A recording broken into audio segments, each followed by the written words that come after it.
What if I told you that some of the hardest working plants in your garden are the ones you'll never have to replant? While your neighbors are out there every spring, backs aching, wallets lighter, buying flats of tomatoes and trays of lettuce, you could be harvesting food from plants that have been quietly growing stronger, deeper, and more productive with each passing year. That's the magic of perennial crops. And once you understand how they work, you'll wonder why anyone bothers with all that annual replanting.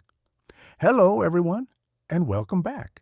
If this is your first time here, go ahead and hit that like button and maybe consider subscribing so we can keep growing together. Let me take you into spring when the ground is barely thawed and most garden beds still look like cold, empty rectangles of dirt. That's when asparagus makes its move. Those first spears pushing up through the soil, thick as a finger and tender as butter, signal the true beginning of the growing season better than any calendar date. Asparagus earns its reputation as the king of perennial vegetables because once you plant those crowns, you're setting up a harvest that can last 20, 30, even 40 years if you treat it right. The plant needs cold winters to perform well, so it's perfect for the northern tier of states and anywhere with a proper dormant season.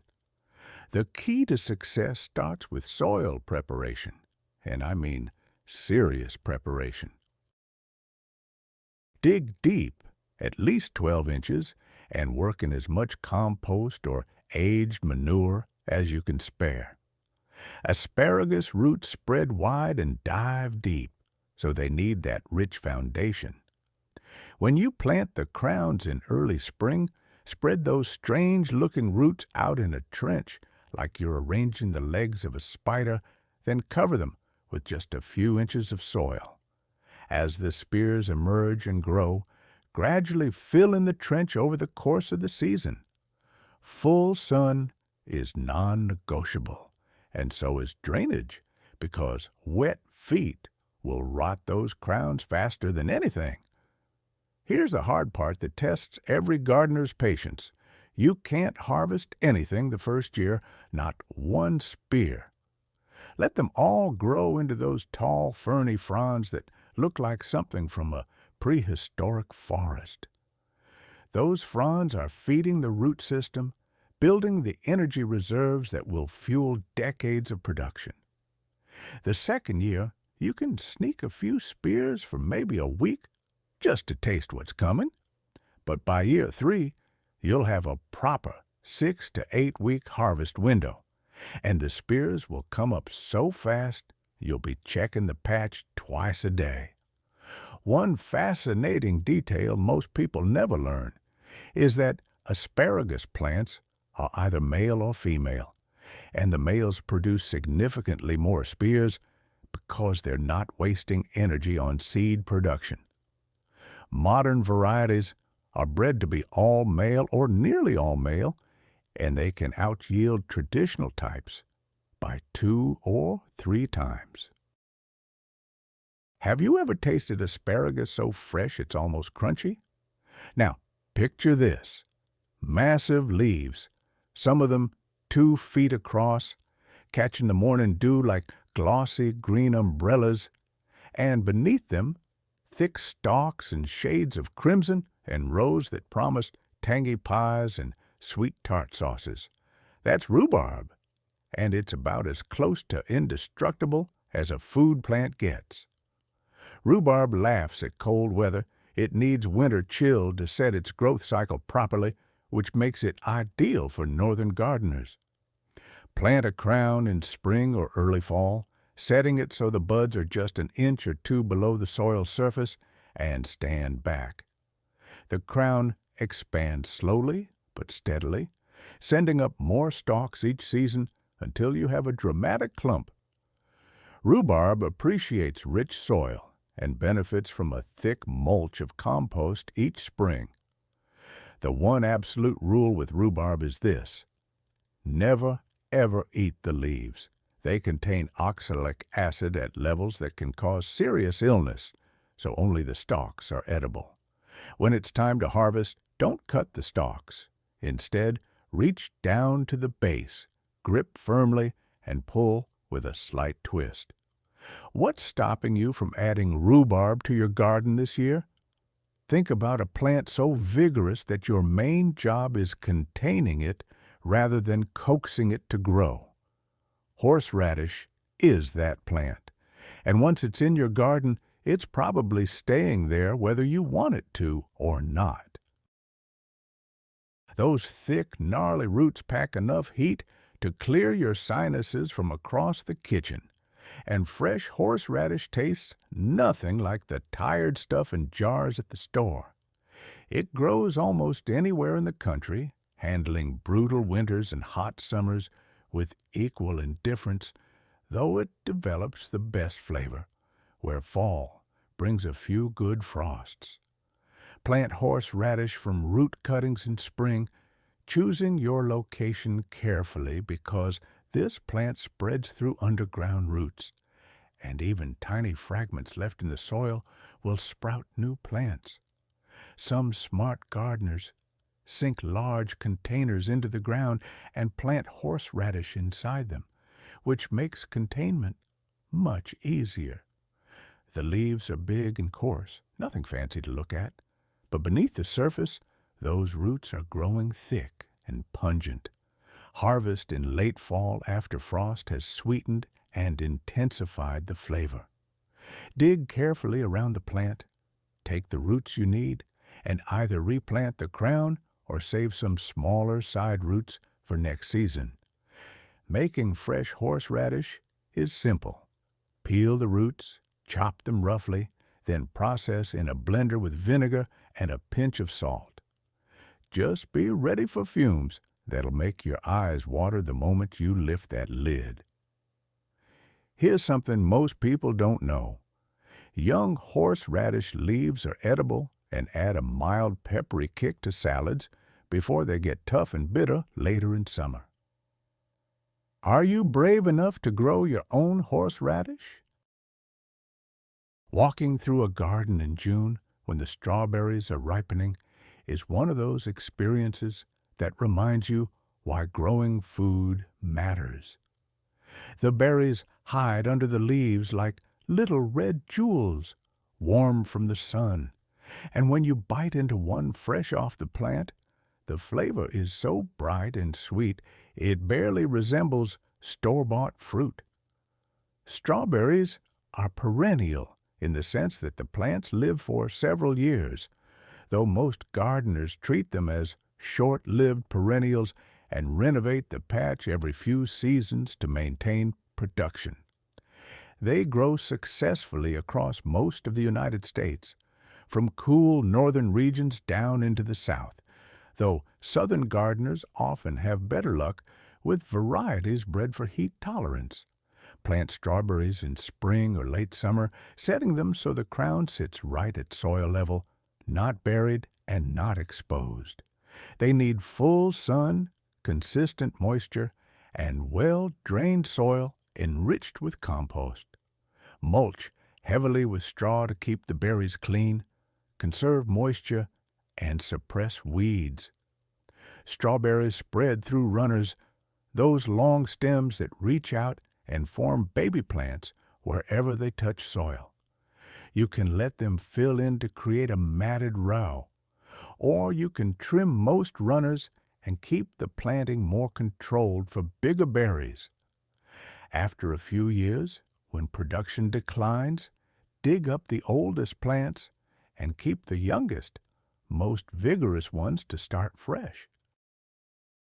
Many people don't realize that removing the flowers the first year, as painful as it feels, results in much stronger plants and better harvests in subsequent years.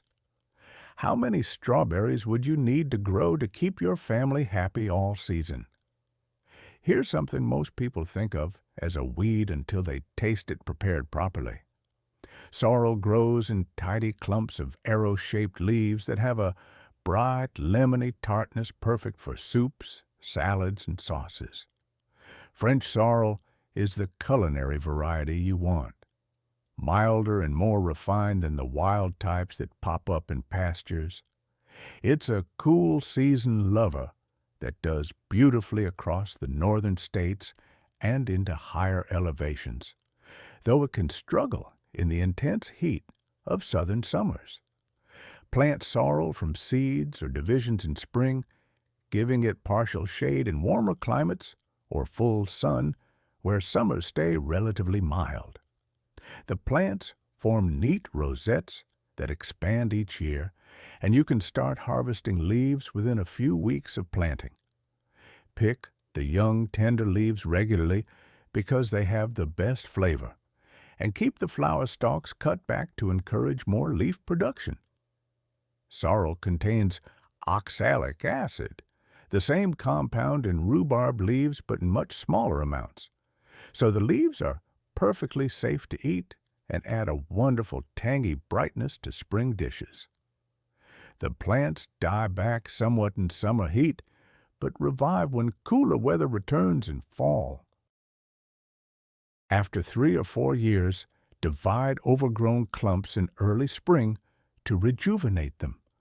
One unexpected benefit of sorrel is how early it greens up in spring, often producing harvestable leaves weeks before most other crops are ready. Think of it as your garden's natural lemonade, a burst of citrus flavor without needing actual lemons. Have you ever cooked with fresh sorrel, or is this a new one for you? Let me tell you about a plant that changed my whole perspective on what a garden could be. Jerusalem artichokes, also called sunchokes, are tall, sunflower-like plants that produce knobby tubers underground with a sweet, nutty flavor and a texture somewhere between a potato and a water chestnut. The plants are native to North America, incredibly hardy, and will grow just about anywhere you put them, which is both their strength and their challenge. They can reach 8 or 10 feet tall by late summer, with cheerful yellow flowers that look exactly like small sunflowers. The tubers develop in fall and can be harvested any time after the first frost, which converts some of their starches to sugars and improves the flavor. Plant Jerusalem artichokes in spring by simply burying a few tubers a few inches deep in a sunny spot with decent drainage. Stand back because these plants grow fast and spread enthusiastically through underground tubers.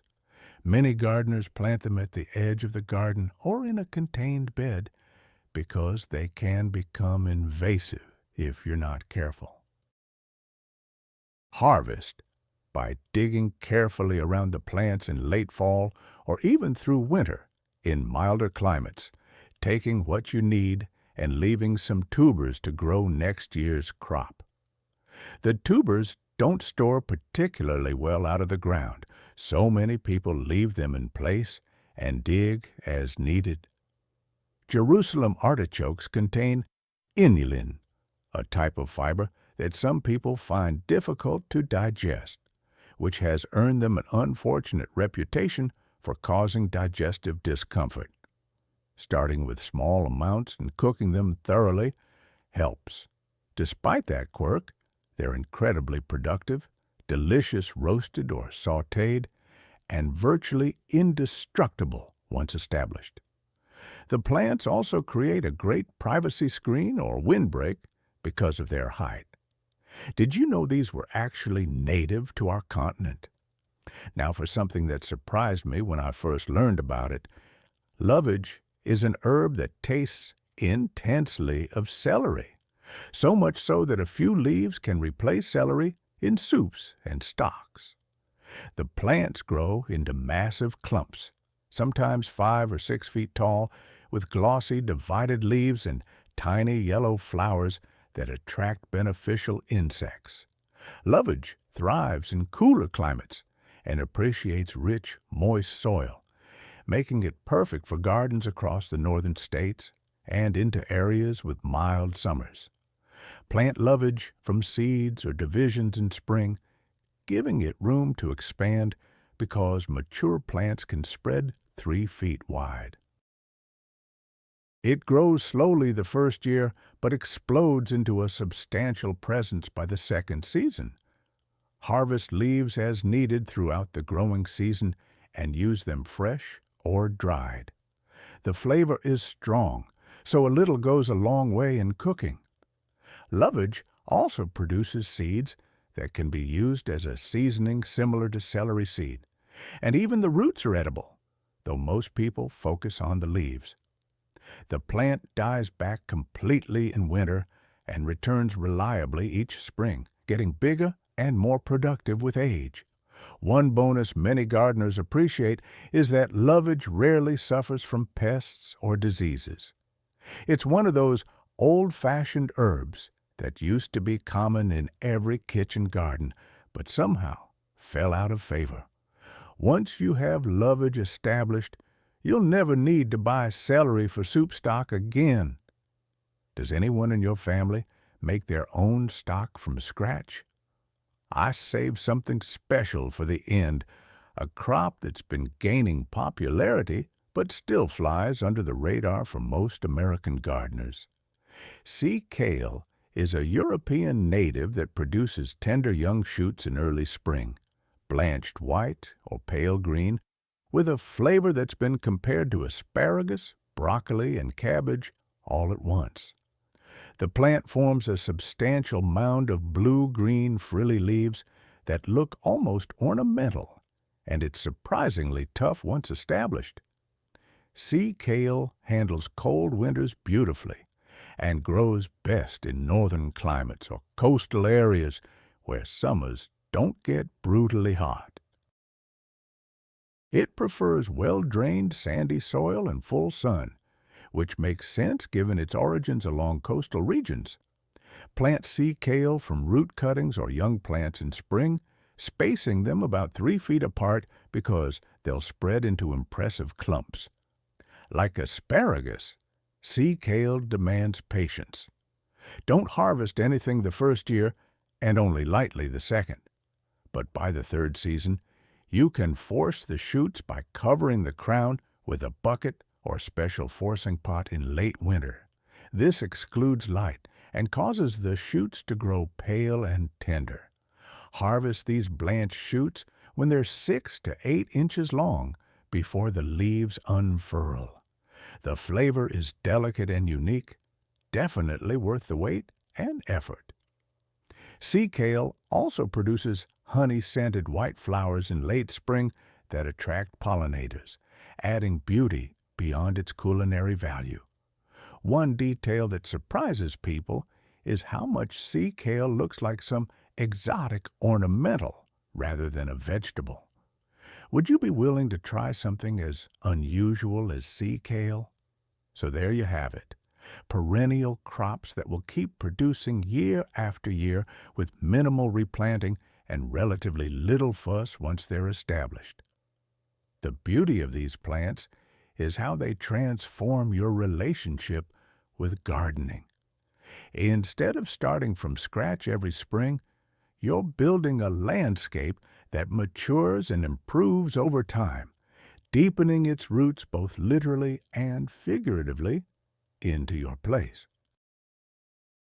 These perennials ask for patience in the beginning, but they reward that patience with decades of harvests, and they create a sense of permanence and connection that annual vegetables just can't match. Each one of these crops has its own personality, its own quirks and preferences, but they all share that remarkable ability to return season after season, often outliving the gardener who planted them.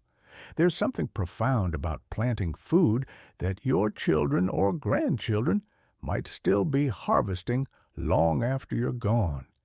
It's an act of faith in the future, a small rebellion against our throwaway culture, and a very practical way to spend less time and money while harvesting more food.